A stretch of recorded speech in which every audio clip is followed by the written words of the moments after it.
incident? Report Kasi from may them. naipangako po nila na magbibigay din sila ng report. Yung they give it, when they give it, it's not my ano. I have no power to compel them to submit it to me at the soonest possible time. Okay, sir. Ano po masasabi niyo sa sinabi po na ang fact-finding ay isang fault-finding committee? Ano bang alternative? Baliwalain natin matuto ng mga leksyon dito. Tapos hindi naman, para sa akin, no, talaga natin yung sisi sa tamang kinaukunan. Ano ibig sabihin doon? Kung medyo hindi ganun kabuo ang loob ng assaulting team, tanongin natin bakit. Ano yung bakit doon? May replay yung kalaban, ang kanilang best, pampisto lang. Yung mga baril po nila, actually sa lahat na nag-assault, ni isa walang flashlight. Gabi na. Madilim yung bus. No? Pwede ba natin isisi yun? Pero pwede natin isisi yung basics. Yung simula na nagkaroon nitong mga SWAT teams, for instance, may nare-rescue na hostages. Yung rescued hostages, ang nagiging immediate source ng timely intelligence. Nasaan ba yung kalaban? Paano ba niya binarricade yung mga entry? Paano nakaposisyon yung mga hostage? Wala akong nagtanong eh. Wala akong nagtanong rin doon sa may-ari ng bus, yung physical attributes nitong bus na to. Nandun pa sa paligid nilang nila. Doon ho ba fault-finding pa ho yun? O medyo fact-finding as to how all of these events led to the tragedy? Bottom line po nun, kailangan natin malaman yung problema tulad na sinasabi kong at i-identify ng tama para tama rin po yung solusyon. No? Ngayon, isisi natin yung may responsibilidad na hindi ginawa. Kasama na po dito yung mga nag-design ng test para do sa mga vest na ginagamit ng PNP. Yung bids and awards committees at yung processes nila. Marami pa hong ireresulta to, hindi lang po yun. Hindi lang po yung mga narekomenda natin today. Lay Alvis, GMA7. Sir, can you say na wala pong kinalaman yung closeness niyo po kay Yusek Puna sa pagkaka-absuelto po sa kanya? Wala pong kinalaman yan. Tapos sir, pwede another topic po. What's your response to calls to put Cotabato under martial law because of the rampant kidnappings and violent incidents? Rampant. I think there was, I'll have to check my data, no? Pero si Raul Bacalso, Chief PNP, has been updating me of the same. There was successful resolution, I think, of the Cotabato case. No? Yung rampant, parang 2 or 3 incidents come to mind itong recent. And that is just one area that we are looking at and focusing on. Pero yung pag-activate ng mga crisis committees to include the Provincial Crisis Committee, no, has already been done. I think they've been handling it well. I think there was, again, a successful resolution. January Sabale from Global News Network. Good afternoon, sir. Good afternoon. Sir, since the IIRC report was reviewed and modified by the Presidential Legal Team, what were the specific strong points of the IIRC report prepared by the group headed by Justice De Lima?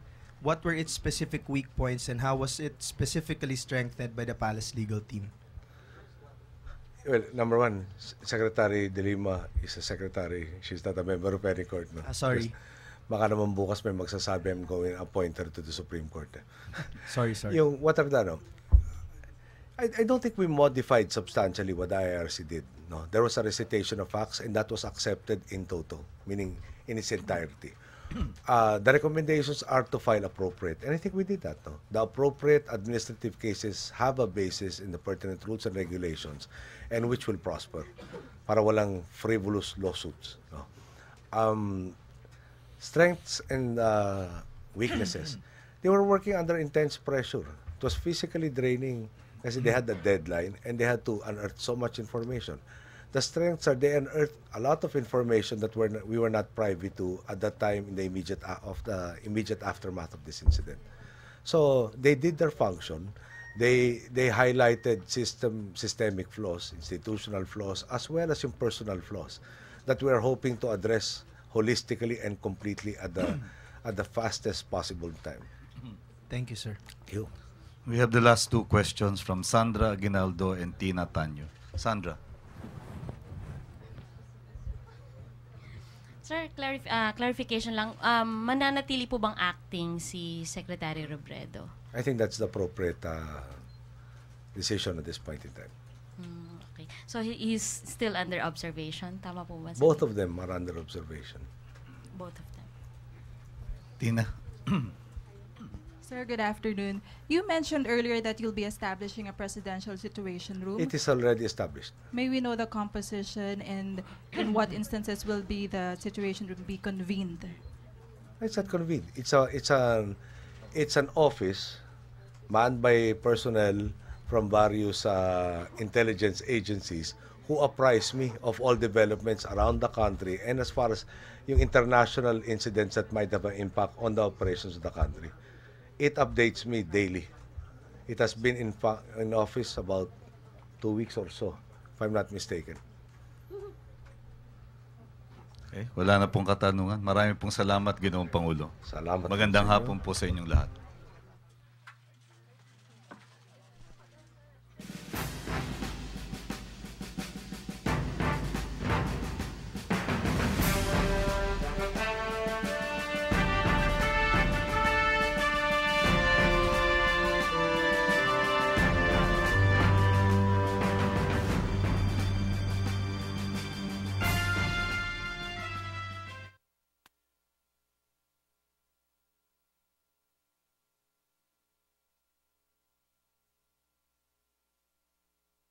Well, depende kung kaya ko pa stag party pagdating ng 20 years from now. Ganun. Or yung kasal na mismo na naka-wheelchair. Kasi may strong interest on your private life. Alam nyo. So think about it. And I will appeal to all of you.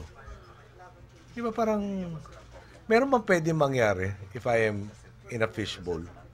I mean, getting any activity. Yun ang napapayag na, sige, kayo, pansinin nyo ako lahat nung makakasama natin dyan. Ilan na magbo-volunteer doon. So, yung mahina ng pag-asa ko, palaliitin pa niya. Paliliitin. O, di kung dadalawin nyo ako sa old person's home in the year,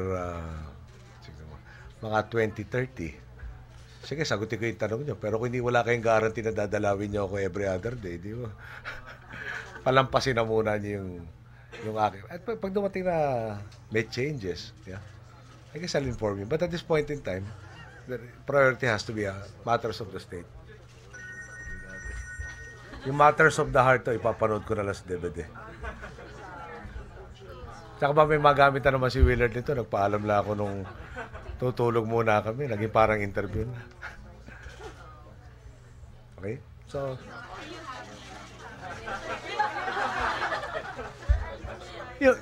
I'm happy that there are so much good news that happens practically every day na really gives me optimism for where we're going. Di ba, si Royce dito, sino may mga nakasama sa Isabela? Sa Isabela, that particular area was barren land the first time I ever passed there. That was still barren when I campaigned no both the senatorial and presidential.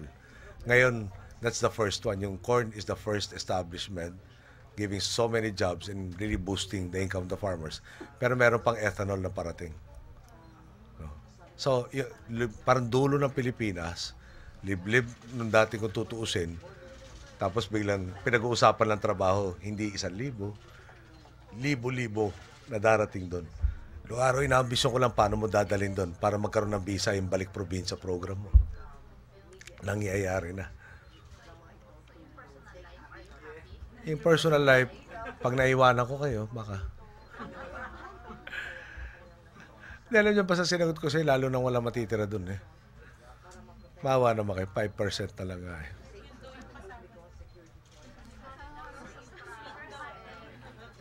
Alam mo yung taong yun, doon ko lang nakilala. Hindi ko naman doon nakilala. First time kong...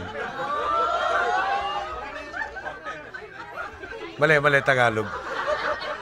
Nakilala ko several years ago. Yun lang yan.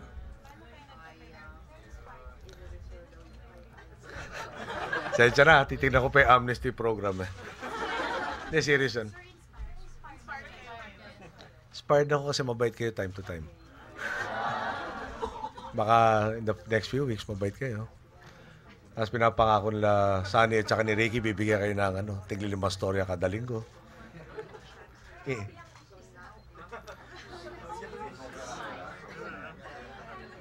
Alam mo, I'm just being friendly at this point in time.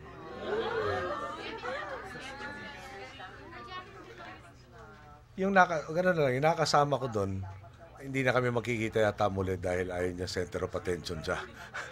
Okay? Halos lahat na makikilala ko, gano'n na sasabihin. Pag na-experience nilang, ganito pala to. Wala na yun. Makakausap ko na yung mga madre ng Carmelite. Totoo yun.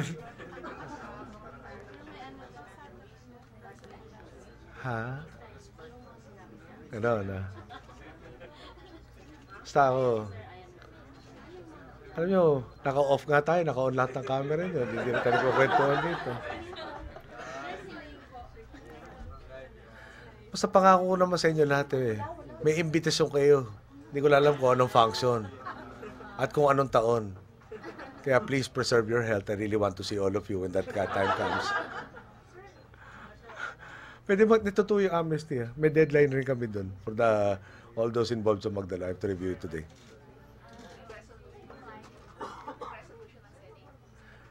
It has to go back to both chambers.